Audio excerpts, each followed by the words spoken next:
A God of the gaps argument is an argument that has a formal logical structure that in logic is known as an argument from ignorance.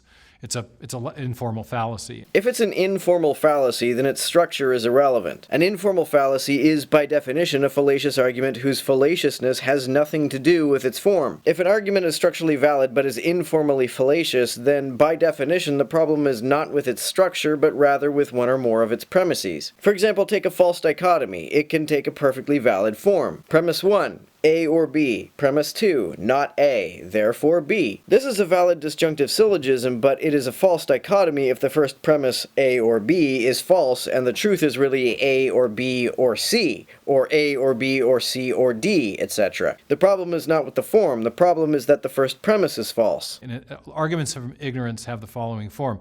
If I say cause A is not sufficient to produce effect X, and then I say, therefore, cause B must have produced X, but I have no independent evidence that cause B can produce X, then I've committed a fallacy of arguing from ignorance. Because just because A isn't sufficient to produce the effect in question doesn't mean that some other cause did it. You have to have independent evidence that that other cause is capable of doing it. You need more than that. If you say X can't create Y, but Z can create Y, and Y exists, it still doesn't follow that Z did in fact create Y. And that then becomes a God of the gaps argument when you say, well, various natural processes aren't sufficient to produce, say, the origin of the first life or the origin of the first animals in the history of life.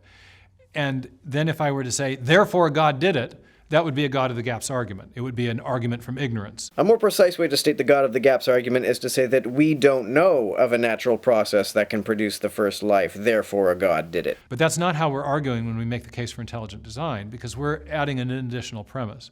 We're saying that various kinds of natural processes are not sufficient to produce the origin of new functional information. And we're specifically dialed into the presence of the digital code that's stored in the DNA molecule that performs important biological functions. It's information in a very specific technical sense. If the argument is merely that various kinds of natural processes can't produce functional information, but an intelligence can, therefore an intelligence did, then this argument is a false dichotomy. And adding this premise to the structure of the argument doesn't change that. Various kinds of natural processes and an intelligent being are not necessarily the only two explanations. Even if the natural processes that Meyer claims to have demonstrated to not be able to produce functional information genuinely cannot, that does not mean that there are no natural processes at all that can, nor does it mean that an intelligence therefore did. Moreover, I'm skeptical that many, if any, scientists would agree that natural processes can't produce information. I suspect he gave the caveat that he's only referring to information in a very specific technical sense because he thinks this will let him get away with dismissing counterexamples with a no true Scotsman fallacy. Also, Meyer might say that even if there is some as yet undiscovered natural process that creates functional information, intelligent design is currently the best explanation. This certainly isn't the case if he proposes some kind of non-physical intelligent designer, because in order for an explanation to be best, it has to be coherent, no matter how poor any other explanation may be.